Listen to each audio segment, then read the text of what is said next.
Peristiwa pada masa kolonial Belanda.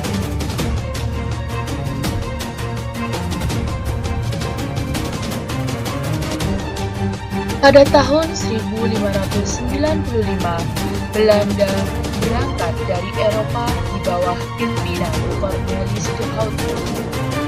Sampai di Indonesia pada tahun 1596 dengan mendarat di Banten. Sejak pelayaran de Houten, banyak berdiri perusahaan dagang Belanda yang berlayar menuju Indonesia. Untuk menghilangkan persaingan antar pedagang, seorang anggota parlemen dari Belanda, Johan van Oldenbarnevelt, mengkaji usul penggabungan pedagang Belanda menjadi serikat dagang. Pada tanggal 20 Maret 1602, pedagang Belanda dengan didukung oleh pemerintahannya membentuk kongsi dagang yang bernama VOC, Verenigde Oost-Indische Compagnie, atau Perkumpulan Dagang India Timur. VOC ini diprakarsai oleh Johan van Oldenbarnevelt dan Pangeran Maurits. VOC membuka kantor pertamanya di Banten yang dikepalai oleh Francois Witter.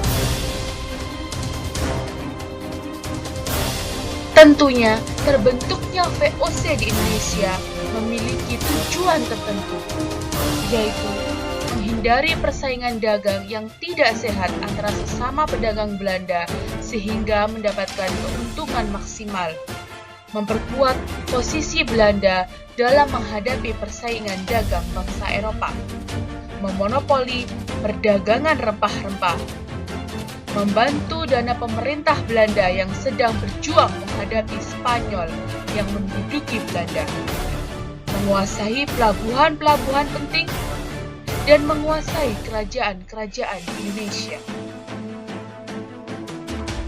Tidak hanya sampai di situ, agar dapat menguasai perdagangan di Indonesia dan dapat leluasa menjalankan tugasnya, maka VOC diberikan hak-hak istimewa atau disebut hak oktrooi dari pemerintah Belanda.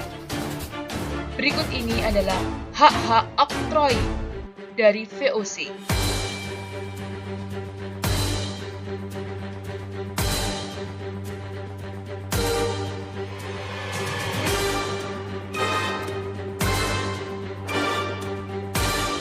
Hak-hak oktrooi tersebut menyebabkan VOC berkembang pesat, bahkan Portugis mulai terdesak. Diangkatlah Gubernur Jenderal VOC yang pertama, yaitu Pieter Both, pada tahun 1610 hingga 1614. Pada tahun 1611, Jayakarta berhasil direbut dan diubah namanya menjadi Batavia, yang sekarang kota ini dikenal dengan nama Jakarta. Kota Batavia ini dijadikan pusat kekuasaan VOC di Indonesia. Namun akhirnya VOC dibubarkan pada tanggal 31 Desember 1799 dan dialihkan kepada kerajaan Belanda. Faktor penyebabnya adalah banyaknya pegawai VOC melakukan korupsi. VOC terjerat banyak hutang. Sulitnya melakukan pengawasan terhadap daerah kekuasaan VOC yang sangat luas.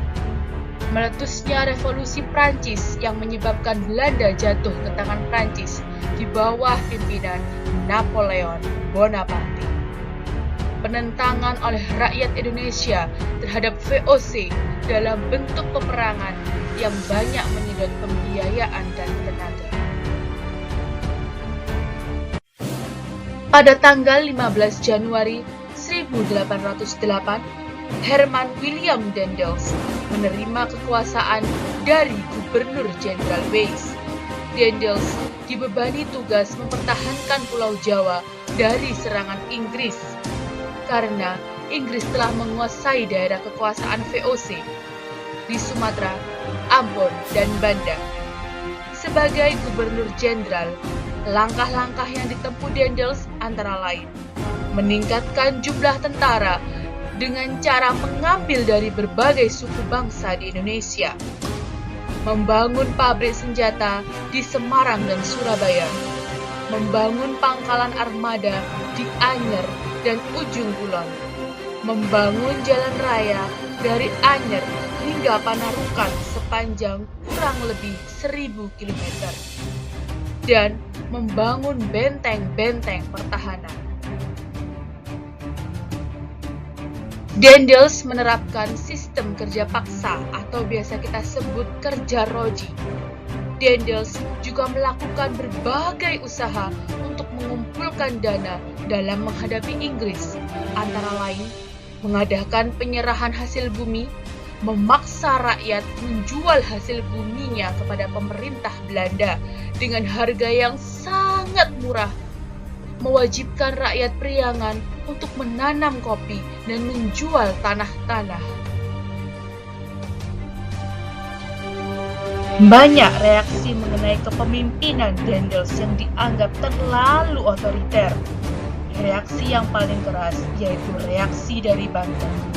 Pekerja Rodi menolak melakukan pembangunan pelabuhan Merak dan memilih melarikan diri ke hutan. Hal ini menyebabkan Daendels menjadi marah besar. Kebencian rakyat makin bertambah ketika dilaksanakannya penyerahan tanam paksa, kopi, dan kerja rodi tanpa upah yang menimbulkan banyak korban. Pada tahun 1810, Kaisar Napoleon mengeluarkan dekret yang berisi bahwa Belanda masuk ke dalam Imperium Prancis. Napoleon juga memanggil Daendels pulang pada tahun 1811 dan digantikan oleh Jan William Johnson. Daendels meninggalkan Jawa ketika sistem pertahanan yang dibangunnya dalam keadaan belum kuat, sehingga pada tanggal 18 Desember 1811 Johnson menyerah kepada Inggris. Peta kekuasaan Hindia Belanda kemudian berganti ke tangan